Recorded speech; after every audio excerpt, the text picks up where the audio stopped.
Hello दोस्तों। आज मैं आप लोगों को एक अनोखी कहानी सुनाने जा रही हूँ। किस श्राप के कारण स्त्रियां गर्भवती होती हैं। गर्भ होने वाली संसार की सबसे पहली औरत कौन थी? आइए सुनते हैं। प्रेम से बोली कृष्ण भगवान की जय। एक समय की बात है जब भगवान श्री कृष्ण गौलोक में विश्राम कर रहे थे। तभी वहाँ देवी राधा पहुँची। कृष्ण जी से मिलने जाती हैं और श्री कृष्ण जी से कहती हैं, हे प्रभु, आज जब मैं आपसे मिलने आ रही थी तो मैंने दो स्त्रियों को देखा, जिसमें से एक स्त्री गर्भवती थी और अपने पति के साथ सुखी जीवन व्यतीत कर रही थी। वहीं दूसरी स्त्री निसंतान होकर अपने पति के साथ दुखी जीवन जी रही थी। और इसे देखकर मेरे मन में दो प्रश्न उठ रहे हैं और मैं चाहती हूँ कि आप मेरे दोनों प्रश्नों का उत्तर दें। तो भगवान श्री कृष्ण ने कहा, निसंकोच होकर दोनों प्रश्नों के उत्तर पूछो। राधा ने कहा, प्रभु, मेरा पहला प्रश्न है कि वह कौन सी स्त्री है जो गर्भवती होती है और अपने पति के साथ सुखी जीवन व्यतीत करती है। और मेरा दूसरा प्रश्न है कि वह कौन सी स्त्री है जिसके भाग्य में कभी संतान की प्राप्ति नहीं होती है। तब भगवान श्री कृष्ण कहते हैं, मैं तुम्हें एक कथा के माध्यम से बताता हूँ कि वह कौन सी स्त्री है जो गर्भवती होती है और उसके भाग्य में संतान की प्राप्ति होती है, और दूसरी वो कौन सी स्त्री है जिसके भाग्य में कभी भी संतान की प्राप्ति नहीं होती है। और इस कथा को पूरे ध्यान से सुनना, नहीं तो कथा तुम्हारी समझ में नहीं आएगी। तो देवी राधा कहती हैं, प्रभु आप कथा सुनाइए, मैं पूरे ध्यान से लगाकर सुनूंगी।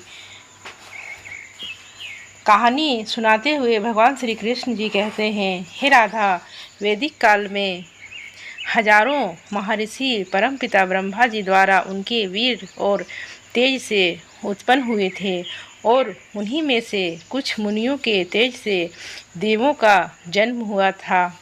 वहीं कुछ मुनियों के तेज से दैत्यों का भी जन्म हुआ था, और उन्हीं में से एक महर्षि सतयुग में हुए थे जिन्होंने औरतों को गर्भवती होने का श्राप दिया था। तो श्री कृष्ण जी की यह बात सुनकर देवी राधा पूछती हैं, हे प्रभु, वो महर्षि कौन थे जिन्होंने औरतों को गर्भवती होने का श्राप दिया था, और संसार में सबसे पहले गर्भवती होने वाली स्त्री कौन थी।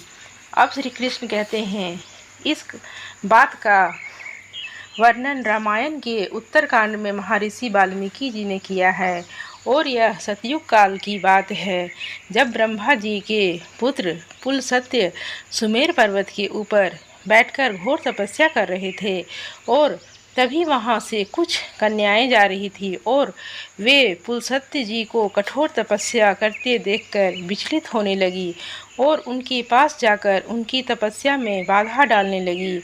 तभी तपस्या कर रहे पुलस्त्य जी को क्रोध आ गया। क्रोध में आकर सभी कन्याओं को श्राप दे दिया कि अब जो भी कन्या उनके सामने आएंगी वह कन्या गर्भवती हो जाएंगी। और वहाँ मौजूद सभी कन्याएं पुलस्त्य जी की यह बात सुनकर दरकरार वहाँ से चली गई। लेकिन एक कन्या को उनके इस श्राप के बारे में पता नहीं था, और एक दिन वह अपनी सहेलियों को ढूंढते हुए पुलस्त्य जी के सामने आ गई। और पुलस्त्य जी उस समय वेदों का पाठ कर रहे थे। जैसे ही पुलस्त्य जी ने उस कन्या को देखा, वैसे ही उस कन्या पर श्राप का असर होने लगा। तुरंत उस कन्या का शरीर पीला पड़ गया और वह गर्भवती हो गई। अपने शरीर में इस परिवर्तन को देखकर कन्या घबराकर अपने पिता के पास पहुंची, और अपनी कन्या की ऐसी हालत देखकर उनके पिता बहुत दुखी हुए और वह अपनी कन्या को लेकर पुलस्त्य जी के पास पहुँच गए और कहा, हे मुनिवर, मेरी पुत्री अनजाने में आपके सामने आ गई थी, किंतु आपके श्राप के कारण आज वह संसार की पहली स्त्री जो गर्भवती हुई है, और इसीलिए मैं आपसे निवेदन करता हूँ कि आप मेरी बेटी को स्वीकार कर लें, तो यह हमेशा आपकी सेवा करेगी।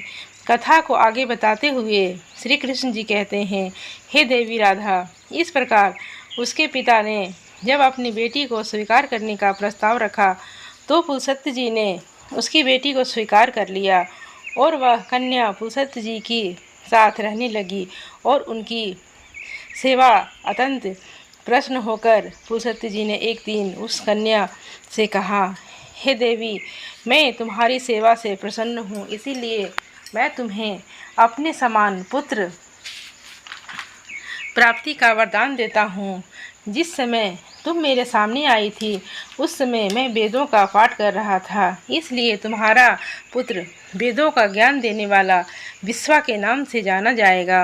और कथा को आगे बताते हुए श्री कृष्ण जी कहते हैं, हे देवी राधा, कुछ समय बाद उस कन्या ने एक सुंदर पुत्र को जन्म दिया और जैसा कि पुलस्त्य जी ने कहा था कि तुम्हारा पुत्र विश्वा के नाम से जाना जाएगा, बिल्कुल वैसा ही हुआ और उसका नाम विश्वामित्र रखा गया।